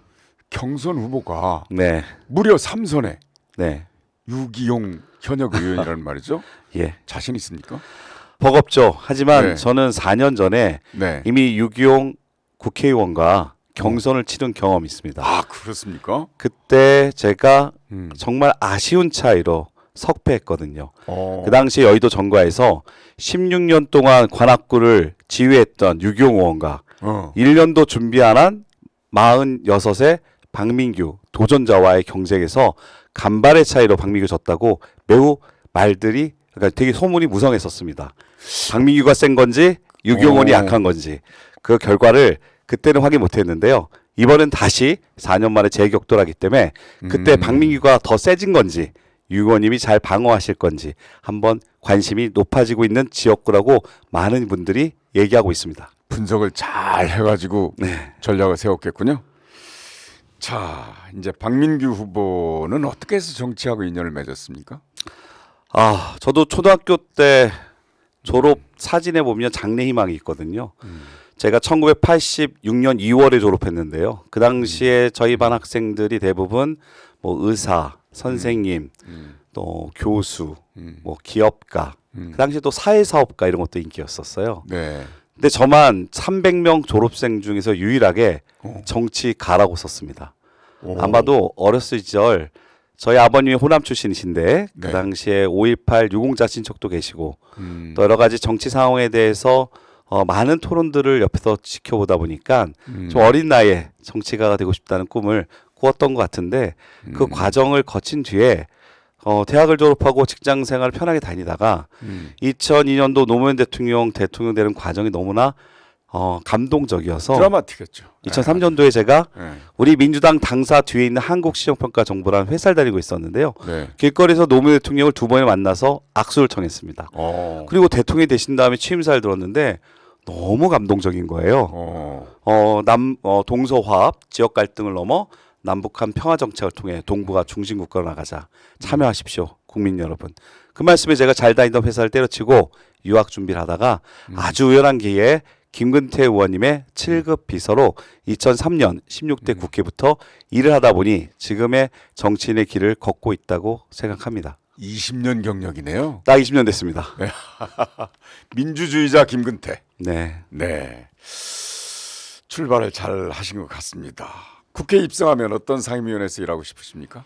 제가 경제 전문가이기도 하지만 서울시립대학교 행정학 박사를 따고 시립대 행정학과 겸임 교수 그리고 서울대학교 BK 조교수로 활동하면서 경제와 행정을 두루 살폈거든요. 그렇기 때문에 저는 국회에 입성하면 기획재정위에 가서 대한민국이 앞으로 써야 될 예산은 많은데 조세 저항도 심각해질 거거든요. 네네. 그래서 세금을 어떻게 합리적으로 바뀐 사회환경, 경제, 산업구조 환경 변화에 맞춰서 세금 좀 더 잘 걷고 또 세금이 또 잘 쓰여질 수 있도록 예산 전문가로서 기획재정위에서 일하고 싶습니다. 작년에는 세수 부족이 지나쳤는데 이 선거는 세금이 굉장히 좌우합니다. 네, 그렇습니다. 자, 이렇게 해서 5분 동안 워밍업을 해봤습니다. 이제 본격적으로 10분 동안 네. 준비해오신 PTP를 활용해서 자신을 적극 홍보하시면 됩니다. 예, 고맙습니다. 안녕하십니까. 서울시 관악구 갑 국회의원 경선 후보 민주당 박민규입니다. 저는 2024년 변화와 혁신을 이끌 민주당 경선 후보입니다. 1973년 서울시 관악구 봉촌동에서 호남 출신 아버님과 충청 출신 어머님의 장남으로 태어났습니다. 호남과 충청에서 상경한 출향민들이 많은 관악구에서 성장한 저는 서울대학교 경제학과를 졸업하고 최근 20년 동안 정치, 행정, 기업, 대학에서 다양한 경험을 쌓은 후보입니다. 민주당과 변화와 혁신을 상징하는 관악구 국회의원이 될 준비를 마쳤습니다. 관악갑 지역은 민주당 후보의 변화가 필요합니다. 최근 5번의 선거에서 민주당이 강세 지역임에도 불구하고 2번을 패배했습니다. 이번 총선에서도 자신만할 수는 없습니다. 관악갑 지역은 호남 정서, 충청 표심 등 전통적 지역 투표 성향을 유지하고 있고, 또한 서울에서 39세 이하 유권자 비중이 높은 청년 세대 밀집 지역입니다. 이처럼 과거와 미래가 공존하는 관악갑에서는 호남 출신 아버님, 충청 출신 어머님 사이에서 태어나 관악구에서 성장한 젊고 새로운 후보에 대한 기대가 매우 큽니다. 저는 4년 전 경선에서 아쉽게 석패한 뒤 더 갈고 닦아왔습니다. 4년의 시간 동안 부족함을 채웠고요. 관악 발전에 대해 더 많이 고민하고 더 많이 주민들을 만나고 소통해왔습니다. 특히 지역에 기여하고자 낙성벤처 창업센터장으로 근무하면서 관악의 벤처 기업 육성과 민생경제 발전에 노력해왔습니다. 또한 서울시립대 박사 학위 이후 시립대에서 행정학 겸임교수로 학생들을 가르치며 재정정책을 연구하고 서울대학교 BK 조교수로 근무하면서 학생들을 가르치는 것뿐만 아니라 젊은 세대의 고민과 사회에 바라는 바를 직접 소통하며 확인했습니다. 변화와 혁신을 안정적으로 추진할 수 있는 준비된 젊은 후보, 저 박민규는 그 어떤 후보와의 대결에서도 승리할 자신이 있습니다. 우리 관악구는 주변 지역에 비해 발전이 더디다는 유권자들의 걱정이 많습니다. 젊은 후보, 이길 후보, 바꿀 후보라고 자신 있게 말씀드리겠습니다. 저는 이재명 대표와 함께 총선 승리, 대선 승리를 이끌겠습니다. 현재 대한민국은 경제 위기, 안보 위기, 저출생 위기, 기후 위기 등 각종 위기에 직면하고 있습니다. 대한민국의 현재 위기는 정치가 문제를 해결하지 못함으로 시작됐기 때문에 역설적으로 정치가 그 문제를 해결해야만 대한민국이 미래의 희망을 바라볼 수 있습니다. 우리 민주당은 그동안 민주주의를 실현시키고 IMF 경제 위기를 극복한 위기에 강한 DNA가 있는 자랑스러운 정당입니다. 현재 윤석열 정부는 국민과의 소통을 멀리하는 무능하고 오만한 모습을 보이고 있습니다. 저는 관악구 갑 지역의 자랑스러운 민주당 국회의원이 되어서 검찰개혁, 언론개혁을 포함한 다양한 국가적 과제를 해결할 정치를 보여드리겠습니다. 이번 총선에서는 우리 민주당이 이재명 대표를 중심으로 단결하여 민주주의를 되찾고 권력을 남용하는 윤석열 정부를 심판하고 견제해야만 합니다.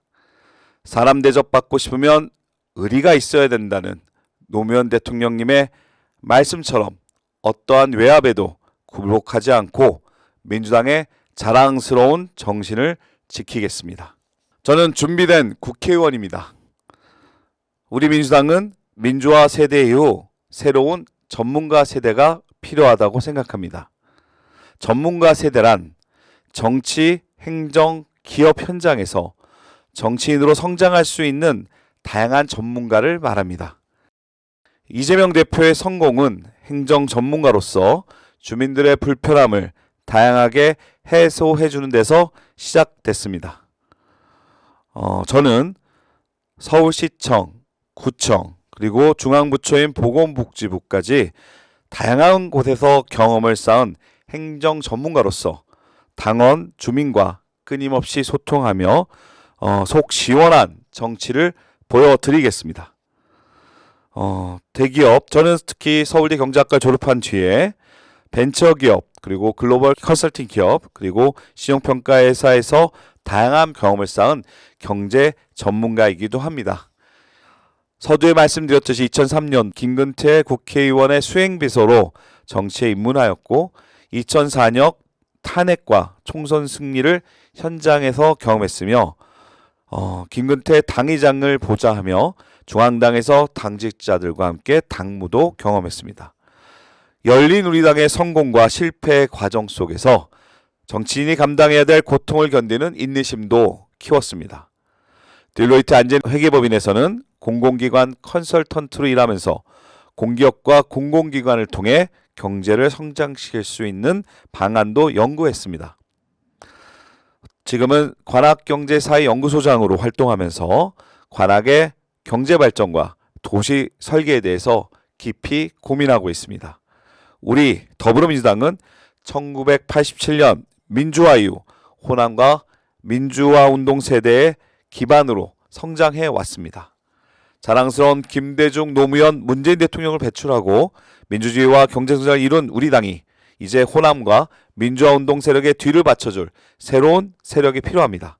사회 각 분야에서 오랫동안 전문성을 쌓은 분들이 전문가 그룹으로 나아가야 합니다. 전문가 그룹은 기존의 법조인, 관료, 교수, 유명인이라는 고정관념을 넘어서 더불어민주당의 소중한 정강 정책에 동의하는 분들로 구성되어야만 합니다.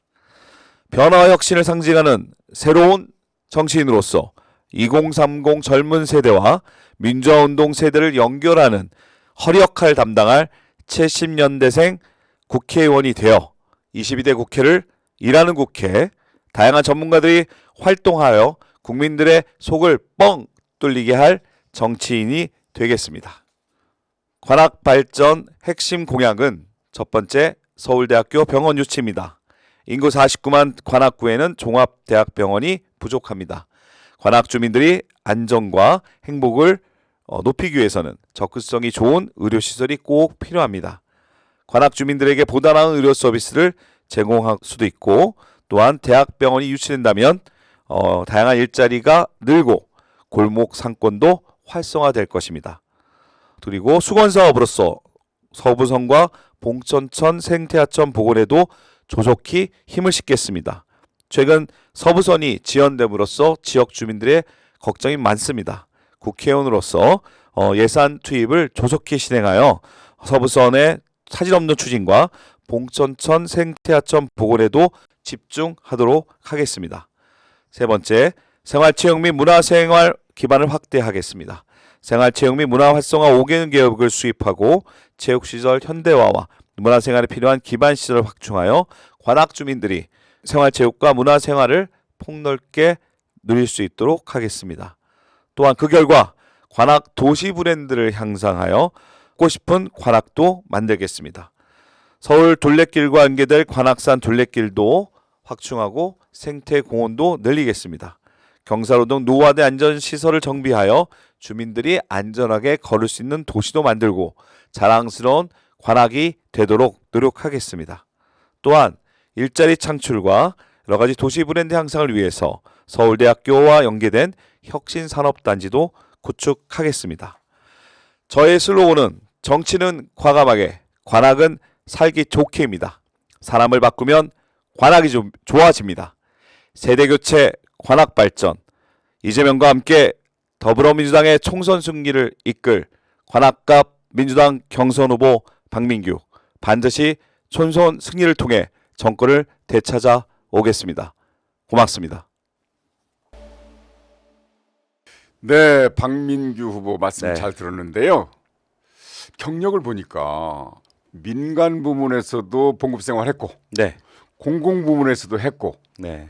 그러한 사람이 정계로 나와서 출마한다면 어떤 장점이 있을까요? 국회의원은 다양한 사회 현상을 분석하고 대한민국의 미래를 바라보며 법률과 제도를 결정하는 정치인입니다. 저는 다양한 사회 경험을 통해서 특히 경제 쪽에도 활동을 많이 했기 때문에 대한민국의 제도를 미래에 맞게 설계할 수 있는 능력과 경험을 쌓았다고 생각합니다. 지금 현재 국회의원들 중에서는 과거에 매몰된 분들이 많다고 봐요. 어떻게? 예를 들면 한동훈 비대위원장 같은 경우도 엘리트 검사로서 20년간 검사만 하다가 지금은 여당의 대표가 돼서 네. 정치를 좌우하고 있는데요. 사법부 검사란 분들은 원래 과거와 대화하는 사람입니다. 네. 하지만 저처럼 돈을 벌기 위한 사람들을 자문하고 경제 쪽에서 일했던 사람들은 현재를 기반으로 미래를 위해서 설계하는 사람이기 때문에 이왕이면 정치인은 사법 출신보다는 저처럼 민간과 경제 활동을 했던 사람들도 많이 필요할 필요가 있는데 현재 대한민국의 정치는 너무 사법부 출신도 많고 또 정치의 사법화의 문제도 심각하다고 생각합니다. 네. 경제 전문가인데 네. 민주당의 정강 정책에 어떤 기여를 하고 싶으십니까? 민주당 정강 정책은 국민의힘에 비해서 비교되는 것들이 한반도 평화에 좀 더 많은 중점을 두고 있고요. 저희 민주당도 성장도 중요하지만 어떤 분배와 함께하는 성장을 좀 더 방점을 두고 있다는 점이 차이가 있다고 생각하고요. 진보적인 가치. 네. 또 한 가지는 차별에 대해서 좀 더 크게 원칙적으로 차별 금지에 동의하며 또 하나는 대한민국이 좀 더 지방 소멸 인구 위기를 벗어나기 위해서는 분권을 통해서 균형 발전을 통해서 대한민국의 지속 가능성도 확충하자라는 쪽에서 차이가 있기 때문에 민주당의 정강 정책은 국민의힘보다 훨씬 더 좋다고 생각합니다. 네. 만약에 말이죠. 이 경선을 통과한다면 네, 그 다음에 상대는 국민의힘 후보 아니겠습니까? 네. 국민의힘 후보가 누굽니까? 유종필 전 네. 민주당 출신의 구청장이시죠. 그러니까 이 유종필 국민의힘 후보와는 겹치는 부분이 세 군데예요. 하나는 민주당 네. 우리가 네, 또 하나는 서울대 네, 관악구에 서울대가 있잖아요. 네. 또 하나는 호남 출신이라는 거. 아, 지지층이 겹칠 수가 있어요. 일단은 유종필 청장님은 호남 출신이고 저는 호남의 아버님을 둔 봉천동 출신이고요. 또 하나는 유종필 청장님은 저와 대학은 18년도 아마 차이가 나는 네. 세대가 다른 세대고요. 그렇습니까? 또 하나는 저는 민주당을 떠난 적이 없기 때문에 그 또한 다르다고 생각합니다. 훨씬 더 경쟁력이 있다. 그렇게 국민들이 보아줄 거라고 생각하고 있습니다. 그 현지 분위기는 어떤가요? 원래 후보는 다 된다고 생각합니다. 네. 지금 관악구가 사실은 우리나라 제1국립대학이 거기 있고 네. 그럼에도 불구하고 아까 모자란 게 있다고 그랬잖아요. 현안 문제로서 병원? 네. 서울대학교 병원이 이제 연건 캠퍼스로 대학로에 있고요. 네. 분당에 있고요. 네. 또 시흥시에 지금 예산이 들어가서 설립될 예정인데요. 사실 서울대학교 병원에서 위탁 운영하고 있는 보람의 병원이 바로 관악구 옆에 동작구. 하지만 관악구민이 많이 이용한 병원이 있습니다. 근데 네네. 거기 있는 병상들이 좀 더 많아졌으면 좋겠다는 뜻이고요. 또 하나는 바이오 산업이 매우 중요한데 서울대학교 인근에 종합병원이 있으면 병원을 통해서 임상시험을 통한 데이터를 통해서 대한민국의 부가가치를 높일 수 있는 바이오 산업 연구 혁신단지의 최적지가 바로 관악갑 저희 지역구라고 말씀드리고 싶습니다. 그래서 서울대학교 병원도 유치하면 좋겠다는 뜻이고요.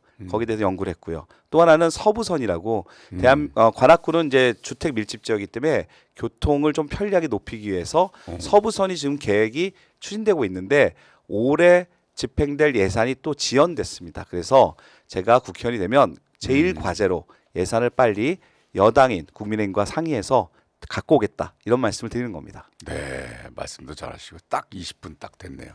네. 자, 네, 이 시간에는 서울 관악구 갑 지역에 출마하는 더불어민주당의 박민규 후보를 만나봤습니다. 감사합니다. 고맙습니다. 네네. 여러분 안녕하십니까? 오마이TV입니다. 22대 총선에 출마하시겠습니까? 그렇다면 당신의 얘기를 들려주십시오. 저희 오마이TV가 22대 총선을 앞두고 대국민 출마 선언 프로젝트 나 누구, 나는 누구인가를 기획했습니다. 저는 나 누구 시즌2 진행을 맡은 성경환입니다. 오마이TV의 나 누구는 우리 지역에 출마하는 후보가 어떤 사람인지, 어떻게 살아왔으며 앞으로 어떤 정치를 할 것인지를 알려드리는 프로그램입니다. 이 시간에는 서울 양천구 을 지역에 출사표를 던진 더불어민주당의 김수영님을 모셨습니다.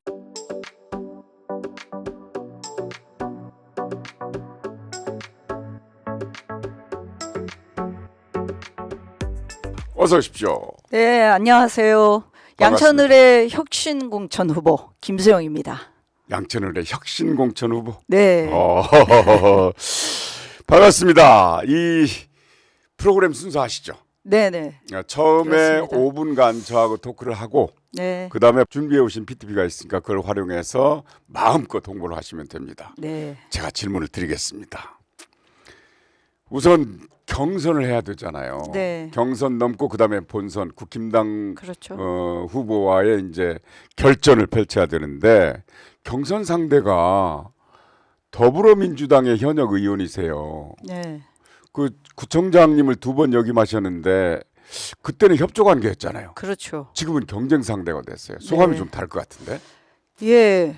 8년 동안 함께 일했던 동지이기도 하고요. 또 네. 파트너로 일했던 분이시기도 합니다. 그래서 사실은 파트너십이 참 잘 돼 있었기 때문에 지역 현안들을 네. 함께 상의도 하고 또 진행 과정을 또 이제 말씀도 드리고 또 이러면서 해왔기 때문에 그런 동지의식이 있어서 사실은 뭐 처음 도전하시는 분들은 마음껏 비판도 하고 또 그렇게 하실 텐데 저는 조금 조심스러운 측면이 있습니다. 그래서 뭐 경쟁 상대이지 네. 그분을 뭐 청산해야 될 상대다 이렇게 생각하지는 않고요. 네. 그래서 지금까지는 비교적 그래도 지역 현안이라든가 뭐 이런 것들을 비판하더라도 그 비판조차도 또 저에 대한 비판 아닌가 싶어서 조심스러워서 조심하면서 잘 치르고 있습니다. 속에 있는 말씀 못 하시겠군요. 막 공격적으로. 그렇죠. 네. 아무래도 구청장님을 2번이나 역임하셨기 때문에 지역 사정에 대해서 너무 잘 아시고 그렇죠. 유권자들도 많이 아시고 네. 근데 상대도 현역 의원이시기 때문에 더 그렇고 예.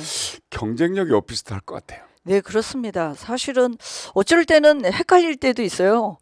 우리 주민들이 오랜만에 또 보고 하니까 굉장히 반가워하시고 오면은 막 포옹부터 하시고 그러면 저는 우리 주민들이 다 저를 지지하는 것처럼 보여져서 착각할 때도 있습니다. 네. 그리고 또 뭐 현역 의원이시지만 이 지역에서는 3번이나 선거에 도전하셨던 분이고요. 오. 비록 초선이지만 벌써 이번에 4번째 선거를 치르시는 분이에요. 아, 그래서 반응들이 사실은 비슷합니다. 예. 그 김수영님께서는 대학 때부터 선거하셨잖아요. 네. 학생운동 네. 요즘 운동권에 대한 말들이 많은데 예. 청산 대상이니 뭐니 하면서 저는 그 얘기 들을 때 참 비애감을 느낍니다. 네. 지금의 민주주의와 지금의 대한민국이 어떻게 와 있나. 결국은 제가 86년도 대학교 4학년 때 총학생회장을 했습니다. 네네. 그때 이제 그때 처음으로 직선제였어요. 선거를 그렇습니다. 통해서 네. 총학생회장 하고 또 그래서 투쟁을 하다가 감옥에 간 적도 있고 그렇게 하면서 이뤄낸 지금의 대한민국이 어떻게 청산 대상이라고 얘기할 수 있겠습니까? 이 네. 민주주의의 토대를 저는 또 만들었다고 자부하고 있습니다. 이제 이 경선을 넣으면 상대가 아무래도 국힘당 후보겠죠? 네네. 그래서 경선에 임하는 전략과 네. 본선에 임하는 전략이 좀 다를 텐데요. 네. 네. 경선에서는 민주당 내부에 또 경쟁이라고 생각을 합니다. 네네. 누가 더 본선에서의 경쟁력이 있는가? 누가 더 중도층을 또 흡수하면서 그래서 본선을 치를 수 있겠는가라는 생각이 듭니다. 사실 양천을이 2번의 선거를 패했을 때 그때 차이가 별로 안 났어요. 뭐 1.2%, 3% 이 정도의 차이밖에 안 됐습니다. 그 정도로 중도층과 무당층이 민주당을 향해서 올 때 선거에 이길 수 있는 겁니다. 그래서 그 본선 경쟁력을 가지고 경선을 치러야 될 거고요. 본선은 또 다르다고 생각을 합니다. 본선은 네. 윤석열 정부에 대한 심판 그리고 민주당의 혁신 요 주제를 가지고 본선에서 선거를 치러야 되지 않을까 이렇게 생각을 하고 있습니다. 네, 네. 정치를 근데 어떻게 하게 됐어요? 계기가? 저는 노무현 정부 때 열린우리당의 여성국장으로 처음 합류해서 하게 됐고요. 네, 그렇게 해서 사실은 이제 뭐 지방선거에서 국회의원 선거보다는 사실은 지방선거에서 생활 정치를 꿈꿨던 사람이고요. 그래서 구청장도 2번이나 하게 되고 네. 예, 그렇게 해서 또 지금까지 왔습니다. 예. 자, 그럼 지금부터 10분 동안 준비해 오신 PPT를 활용해서 김수영 후보 자신을 아주 효과적으로 마음껏 홍보하시기 바랍니다. 네. 네, 이번 총선은 무도한 윤석열 정부의 무능과 실정을 심판하고 또 민주당의 혁신을 함께하는 그런 선거입니다. 그러다 보니까 요즘 들어서 공천을 두고 여러 가지 잡음들이 있고요. 또 뭐 여러 가지 시끄럽고 또 그런 과정들도 있습니다. 피할 수 없는 과정이라고 생각을 합니다. 이재명 대표의 말씀대로 피할 수 없고 또 아픈 과정이기도 합니다. 국민이 만들어준 거대한 의석을 가지고 있음에도 불구하고 제대로 해내지 못했다라는 그 국민들의 비판을 감수할 수밖에 없고요. 또 민주당도 더 이상은 이 혁신을 미룰 수가 없는 그런 상황에 와 있습니다. 그래서 제가 민주당을 바로 세우고 또 그리고 대한민국을 또 바로 세우기 위해서 나왔습니다. 윤석열 정부의 무능과 실정, 뭐 거기에는 여러 가지가 있습니다. 경제가 추락이 됐다. 다 아시겠습니다. 무역수지 적자폭이나 물가 상승률, 외환위기 이후에 최대치를 기록하고 있습니다. 작년에 외식업 폐업률이 얼마인 줄 아십니까? 1년 동안에 10%입니다. 2005년 이후로 거의 20년 만에 최대치를 기록을 했습니다. 그 커피 전문점이 한 달에 34개가 문을 닫고 있다고 합니다. 작년에 이루어진 일입니다. 한 달이면 1000개가 넘는 커피 전문점들이 문을 닫고 있습니다. 그만큼 갈 데가 없고 생활고에 시달리는 우리 국민들의 모습들이 비참하게 보여지고 있고요. 뭐 외교 참사 다 아실 거고요. 일방 통행식으로 정책이 남발돼서 무산되고 혼란을 가져온 것들도 많이 있습니다. 만 5세 입학, 주 69시간제, 뭐 홍범도 장군 흉상철거, 얼마나 사회적 공론화가 되지 않은 상태에서 이런 것들이 논의되면서 소모적인 논쟁을 일삼았습니다.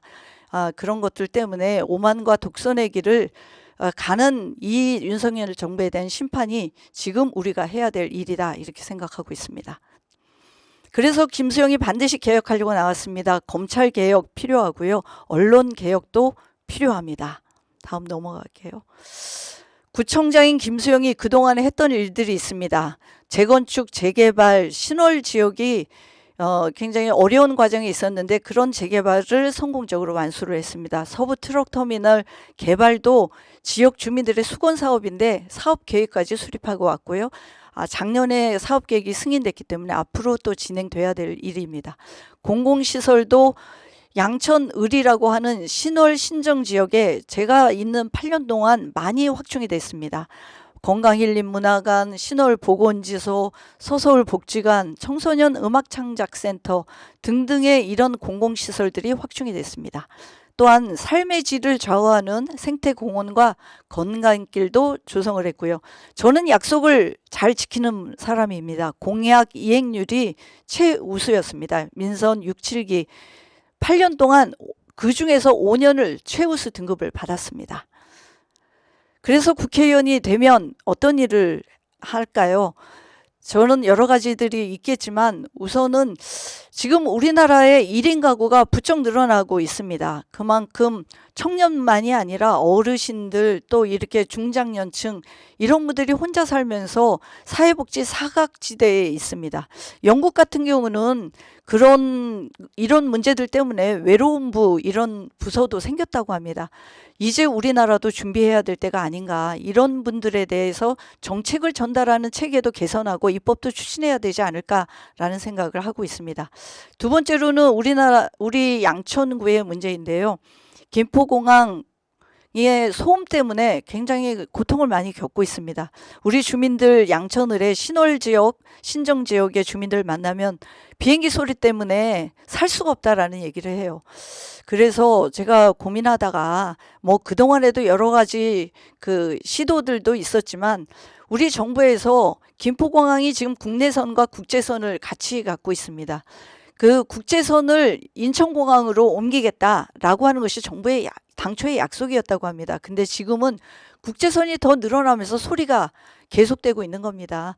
그렇기 때문에 국제선의 운항이 정부의 약속대로 축소가 된다고 하면 이 소음 피해도 줄어들지 않을까라는 생각이 듭니다. 그것 또한 정부의 안이 어떻게 돼 있는지 또 입법을 할 수 있는지 이런 것들을 좀 챙겨봐야 되겠다라는 생각을 하고 있습니다.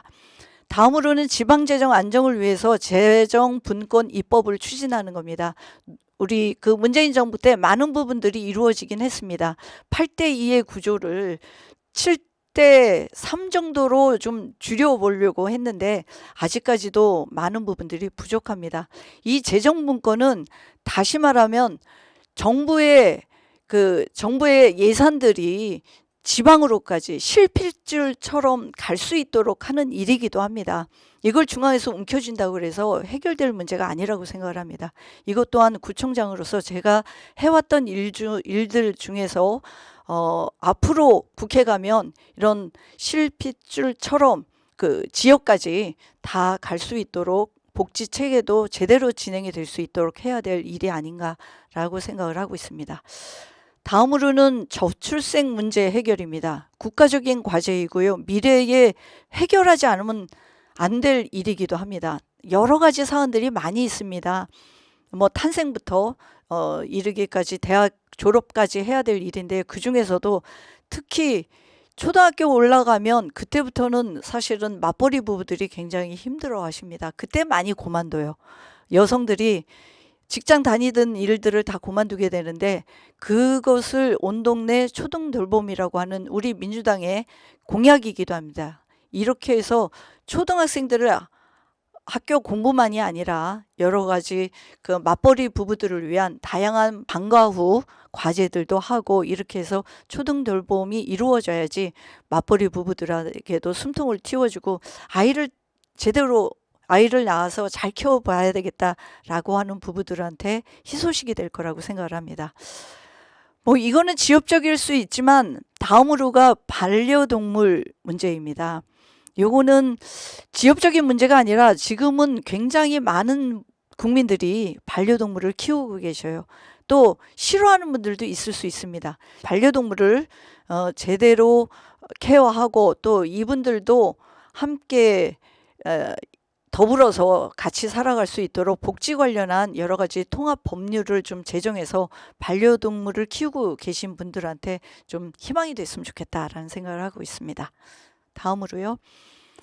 결과적으로 양천 목동 아파트 지역하고 다르게 신정 신월 지역의 균형 발전이 필요합니다. 대장 홍대선이 지금 오랫동안 준비되어 왔던 것이 지금 확정이 돼서 내년에 이제 공사가 들어갑니다. 교통 사각지대에 있는 양천을의 희소식이 아닐 수가 없습니다. 하지만 더 큰 거는 대장 홍대선은 신월 사거리만 지나가게 되는 거고요. 신월 사거리에서부터 실제로 이 목동까지 또는 다른 지하철까지 같이 연결될 수 있는 것이 경전철인 목동선입니다. 이곳이 거의 20년이 넘도록 정치인들마다 공약으로 해왔던 일인데 결국은 지금도 이 목동선이 예타가 통과되지 못하면서 공전을 거듭하고 있습니다. 주민들의 기대는 많은데 역시 이런 반응입니다. 제가 국회에 들어가게 되면 이 예타 제도가 개선되지 않으면 도저히 이 경전철인 목동선을 진행을 할 수가 없습니다. 지금도 이 목동선 10km가 좀 넘는 이 목동선이 이 경전철을 하는데 예산만 해도 1조 2천억입니다. 그러다 보니까 사업성이 나와야지만 이 목동선을 진행할 수 있다는 겁니다. 예타가 나오지 않아요. 근데 이 서울 지역에 사업성이 나온다는 게 굉장히 어려운 일이기도 합니다. 이 구도심에서 목동선이 진행되려고 하려면 사업성만이 아니라 이 지역의 교통복지 관점에서 바라보고 또 그래야지만이 이 목동선도 해결이 될 거라고 보여집니다. 이것을 국회에 들어가서 제대로 국민의 뜻에 맞게 부응해서 우리 주민들의 수건 사업을 해결해 내도록 하겠습니다. 우리 주민들의 20년 넘는 대중교통 사각지대 해소를 위해서 국회의원으로서 지역 현안들을 꼼꼼히 챙기고 주민들을 골목에서 현수막으로 만나는 것이 아니라 골목에서 만나는 정치인이 될 수 있도록 부단히 노력하고 많이 만나겠습니다. 감사합니다. 네, 말씀 잘 들었습니다. 그런데 후보님, 네.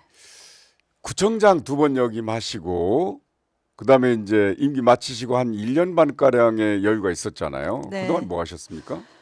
예, 1년 동안 TV 뉴스의 시사 패널로 아, 활동을 네. 했습니다. 네네. 사실은 그 1년 동안 일주일에 한 번씩 또 시사 패널로 또 활동하면서 보다 더 윤석열 정부의 실정과 무능에 대해서 절실하게 깨달았고요. 네. 그러기 때문에 제가 나서지 않으면 안 되겠다라는 생각을 많이 하게 됐습니다. 뭐 국민들은 먹고 살기 힘든데 거기에서 보면은 뭐 홍범도 흉상 철거한다는 얘기 아니면은 정말 뭐 언론도 뭐 개혁한답시고 사실은 언론의 입을 막는 그런 조치들을 보게 되면서 이게 이래도 되나 민주주의가 그렇게 어렵게 투쟁하면서 쌓아온 민주주의가 뒤로 후퇴하고 있구나라는 생각을 하게 됐습니다. 그래서 제가 나서서 국회에 들어와서 좀 목소리를 좀 내야 되겠다. 네. 그리고 또 제대로 입법화 과정을 통해서 민생을 챙겨야 되겠다라는 생각을 하게 됐습니다. 그 아까 이제 PTP 자료를 통해서 홍보를 하실 때 네네. 지방재정 안정화 말씀을 하셨어요. 네네. 근데 지금 현재 양천구청장이 네. 국민의힘 출신이잖아요. 예. 국회의원이 되신다면 어떻게 그 지방재정을 양천구 재정을 위해서 협조가 잘 될 것 같습니까? 뭐 지역의 일이라면 해야 되겠지만 네. 제가 국회 들어와서 여기저기 돈 따가지고 와서 구청에서 일하라 이렇게 던져주는 것이 그게 제대로 된 지방재정 안정화입니까? 지방 같은 경우는 그 지역에 있는 군수님이 서울에 와서 반은 살아요. 돈 얻으러 다닙니다. 네. 이렇게 해가지고 지역을 어떻게 챙기겠습니까? 이것이 보다 안정적으로 이 지역에서 돈을 쓸 수 있는 그런 구조를 만들어줘야 지역의 일에 전념하고 집중할 수 있는 겁니다. 국회의원 눈치를 봐야 되고 또 국회의원들이 돈 가져오기를 기다려야 되고 이렇게 하는 그 지방재정을 가지고는 지역의 살림을 꼼꼼히 챙길 수가 없습니다. 입법을 해서 제도화시켜야 된다. 그렇죠. 아, 네네. 그 이제 학생운동부터 지금까지 하셨는데 네네. 구청 행정을 보실 때 네. 현안이 생기면 가장 먼저 누구와 상의하셨습니까? 현안이 생기면요. 네. 아무래도 주민들 그 현안 당사자를 만나는 것이 가장 우선일 것 같습니다. 그 네네. 현안의 당사자를 만나면 해결 방법도 보입니다. 찬성하는 쪽도 있고요. 반대하는 쪽도 있습니다. 두 분들을 다 만나야 돼요. 네. 그래서 균형 감각을 갖는 것이 행정하시는 분들은 최선으로 해야 될 일이라고 생각을 합니다. 근데 제가 윤석열 정부를 보면 이게 치우쳐도 너무 많이 치우쳐 있습니다. 행정하는 분들은 물론 정치적인 자기 비전과 생각에 따라 또 가치에 따라서 예산을 어떻게 쓸 건가 이것도 보여지겠지만 찬성하는 쪽, 정책에서 반대하는 쪽을 다 만나셔야 그 균형점을 찾을 수 있다고 생각합니다. 소통. 그렇죠. 소통이 중요하죠. 소통이 중요하죠. 네. 자, 이제 아까 혁신 후보 그랬습니까? 네네. 네. 총선 슬로건이 있다면? 저는 준비된 후보. 그래서 준비된 사람 민생 챙기는 국회로 이렇게 했습니다. 준비된 후보. 네. 맨 처음에 누가 쓰셨습니까? 제가 썼습니다. 준비된 사람 김대중 대통령께서 그렇습니다. 말씀하셨습니다. 제가 8년에 네. 구청장을 했던 역량을 가지고 국회에 들어가서 처음 배우는 과정이 아니라 바로 또 일을 할 수 있도록 준비되어 있다. 그리고 국회가 싸우는 국회가 아니라 싸울 때 싸우더라도 일하고 민생을 챙기는 국회가 되어야 되겠다라고 해서 그렇게 슬로건을 정했습니다. 지난 1년 동안 정치 현실에 대한 공부를 많이 하셨군요. 네, 그렇죠. 네, 그래서 투사가 되실 것 같아요. 그래요. 저는 민주당이 아직도 야당이고 앞으로도 야당의 역할을 하려면 투사가 돼서 잘 싸워야 된다고 생각합니다. 그리고 민생도 잘 챙겨야 된다고 생각합니다. 네, 네. 자, 오늘 말씀 잘 들었습니다.